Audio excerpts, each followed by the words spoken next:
Now some big health headlines, including a surprising study linking male infertility to some other medical problems and new information about the failure rate of prenatal screening tests. And here to talk about that and more is today contributor Dr. Roshini Raj, an assistant professor of medicine at NYU Langone Medical Center, and Dr. Marty McCary, the associate professor of surgery at Johns Hopkins University. Good to have you both here. Good morning. Let's start with this one, which I think is pretty shocking. This investigation done by the New England Center for Investigative Reporting, and they found that non-invasive prenatal tests used by hundreds of thousands of women when you're pregnant, that they are 50% of the time not accurate. That's right. So that's pretty scary. It is. And we're talking about blood tests that are done earlier on in the pregnancy, screening for certain diseases, things like Down syndrome or other genetic problems. The problem is, while many times they're talked about as being highly accurate, the truth is you can get up to a 50% false positive rate, meaning you're told there's something seriously wrong with the fetus, and then it turns out to not be the case.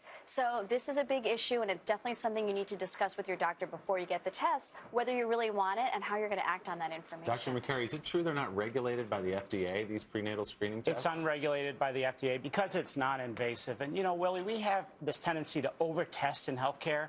That's the basis of this doctor movement called Choosing Wisely. Just because you can know your risk doesn't mean you should know your risk if you're not going to act on that information. We have an old saying, treat the patient, not the test, and I think there's a lot of truth to that. But doctors still, for the vast majority, recommend these tests. So, Dr. Raj, what should you do if you are pregnant and you're told you should get these? Well, I think you have to have a frank discussion with your doctor. If I get this type of scan or this type of test, what are we going to do with the information? And most likely they're going to tell you, well, because it's not 100% accurate, and in fact it's only maybe 50%, we're later on going to have to do a more definitive test. And I think most women are probably going to choose not to go for that. I mean, I had both my kids after the age of 35, and I decided to do the more definitive, you know, amniocentesis, because I knew that I would want to know the true answer, and I wouldn't be okay with a maybe. Yeah. All right, Dr. McCary, let's move on to this next study. Finds a link between male infertility and some other health problems. What are they? Well, they are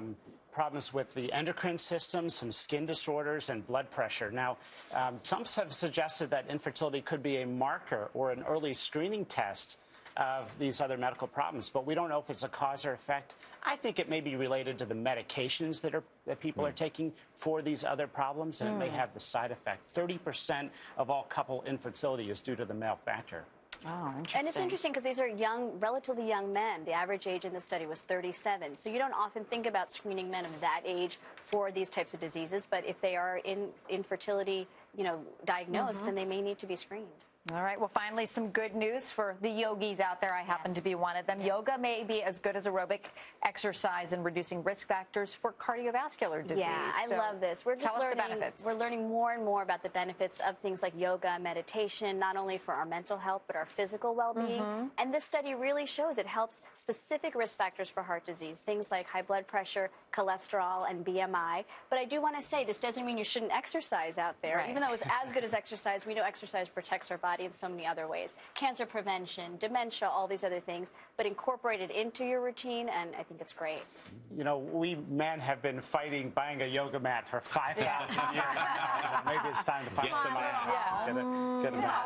All right, you've sold me. I'm going to start. Start doing it. It's good for you. Dr. Raj and Dr. McCary, thank you both. Thank you. Coming up next, you've seen it worn by Angelina Jolie.